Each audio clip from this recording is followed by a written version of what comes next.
Hey everybody, welcome back to the channel, and today we're going to be talking about the brand new film. I just went and saw it earlier, called The Exorcism, starring Russell Crowe. And before we talk about the movie, I will let you know that it is going to be spoiler filled. I don't do the no spoilers stuff, except for certain movies where I don't spoil the ending. But for this movie, I'm going to spoil a majority of the film. So you've been warned. If you haven't seen the movie, please check it out. You've been warned. But before we get into review, I would remind you guys to please like, subscribe, follow me on all my socials, Instagram, follow me on X, check out my Letterboxd.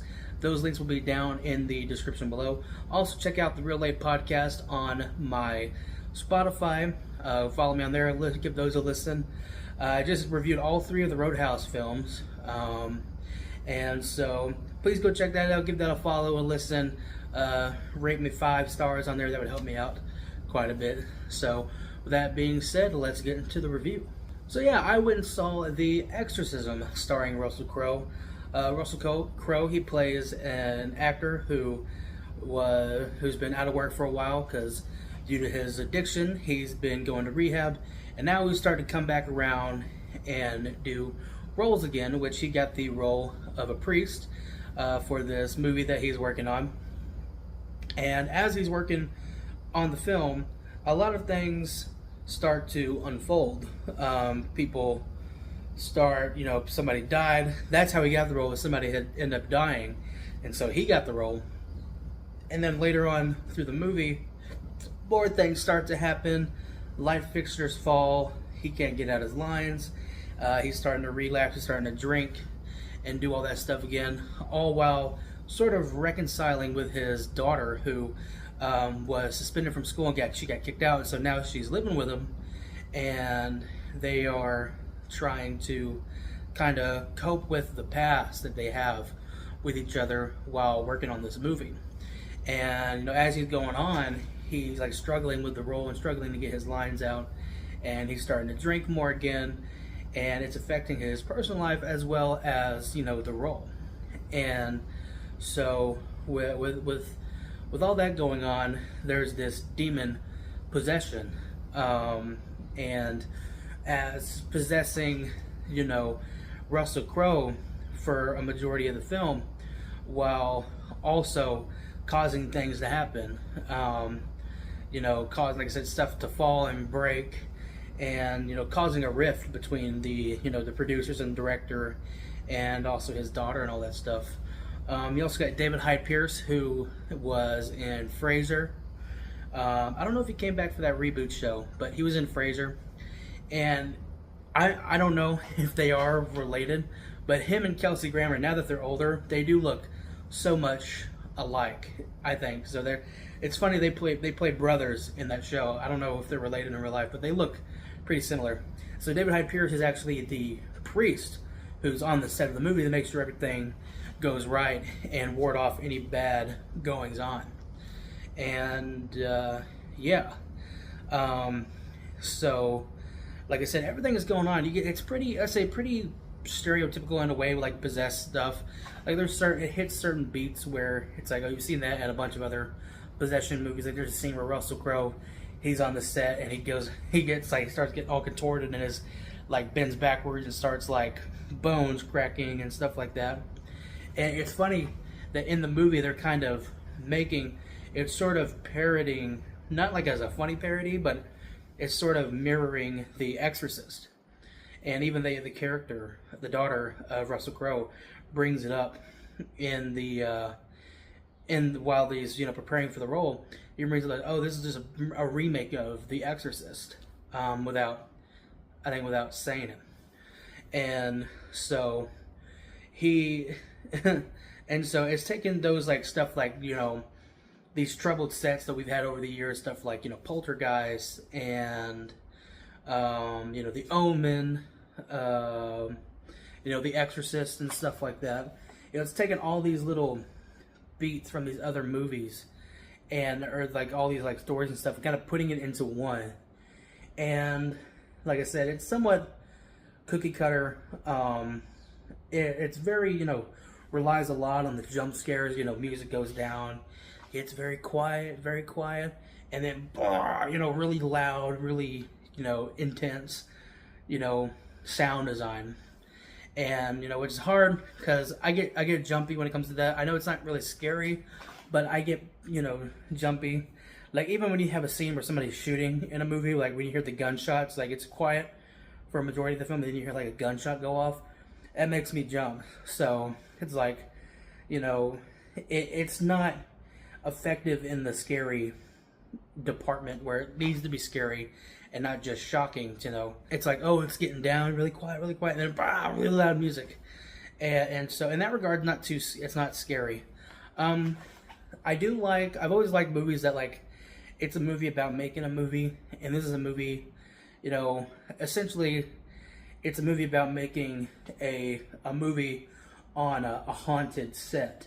And so just think about like how that would, like if they made a movie about the making of like The Exorcist or Poltergeist or something like that, and what that would be like. This is that, but in a more fantastical way, and which I can appreciate them doing that. And the behind the scenes stuff, like you see this house, they're in this house when you open the movie, like you see them, you see this guy walk into this house, and it's furnished and everything, and then the camera pulls out and it's a big set in a warehouse. And so that was kind of cool that it's dropping the veil a little bit, and it's not like, oh, we're filming in a real house and the real house is haunted. It's like, so from the get-go you're on a set, you're on a set of a movie, and it's never really explained where the demon comes from. Like it drops the name and everything a little bit, and we see like paintings and images of a demon, but it's never really explained where it came from. I guess it's just like a demon manifested itself, and it was sort of like destiny, like that it manifested itself in this role, so Russell Crowe's character can get involved. And basically it's just there, and it's not really explained that maybe there's a sequel. I don't know, I don't know, I don't think so. It didn't really hint at a sequel, at least from what we saw at the end of the movie. It kind of just left off on a different note. But yeah, it's can be effective. I really wish we had a lot of these movies. Like, of course, you got stuff like Constantine, where they exorcise somebody and you can see a demon. But I thought they were kind of hinting that towards the later of the movie, and that would have been really cool to see. Like, David Hyde Pierce is, exorcising Russell Crowe at the end of the movie, and it would have been cool if we would have got to see we got to see the demon like manifest itself and come out of Russell Crowe, and maybe they could have killed him off there. Like, oh, you got to take me out. I'm taking him with me, and so it wouldn't have been such a happy ending, like kind of what we got. I mean, the cast is okay. I mean, it's nothing really to write home about. It's just a middle of the road, mediocre movie. I thought it was gonna be really bad. Like, I thought it was gonna be like the worst thing ever. And it's not that. It's people. There's a lot of people who see a lot more horror movies than I do, especially modern horror movies. So they're so used to seeing all the shitty ones. This is the first horror movie I've seen since Thanksgiving last year. So, and that wasn't really scary either. But this is trying to be more towards that thriller, horror, possession type stuff. This is trying to be more scary than Thanksgiving was, which was an homage to like that grindhouse slashers. And so, does it do the possession stuff okay? Kind of. Is there a purpose for it? Not really. I mean, I will say, I guess, major spoiler warning. Right here, major spoiler warning for the ending of the film. So, at the end of the movie, the demon transfers itself into David Hyde Pierce to get out of Russell Crowe's body, and transfers itself to them. And that guy doesn't have a very intimidating voice. Like, he doesn't have a very intimidating bravado about himself. He's very soft-spoken and very, he kind of fits that priest kind of, very calm and collected, and it doesn't really react in like a stereotypical way, which I guess I was okay with. Like, he doesn't react like you know, like you think he would be like throwing the Bible and sending out quotes and all this stuff, and it's more subdued in that character's regards. But the demon switches bodies, so it's in David Hyde Pierce. And so at the end of the movie, when not Tom Cruise, Russell Crowe, when he's getting the demon out, the guy, he just has a very high pitched voice, and it's not scary. I wish they would have like modulated the voice, kind of like what they did with Russell Crowe. But Russell Crowe has more of a deeper, you know, baritone voice, and so he has a very deeper, you know, they could put the little demon warble on it, and so it sounds more cooler than it did on David Hyde Pierce. And so there is the negatives with that. If you're a fan, if you watch a ton of these like crappy horror movies throughout the year, then you're probably not gonna like this one. But if you're looking to kill an hour, just a little bit over an hour and a half in the theater, watching Russell Crowe be possessed by a demon, I guess this is the movie for you.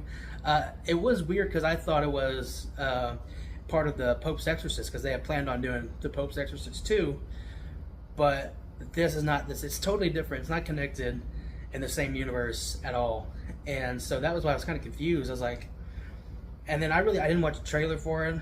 I didn't watch any reviews for it. And so I kind of went into this pretty much blind. I did read the synopsis a little bit, but I really didn't know anything about it when I went in. So I went into it sort of blind.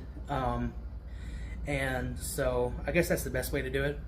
But I always recommend, if you want to know more about the film that I didn't talk about here, I recommend to check it out for yourself. Like I said, it's just middle of the road.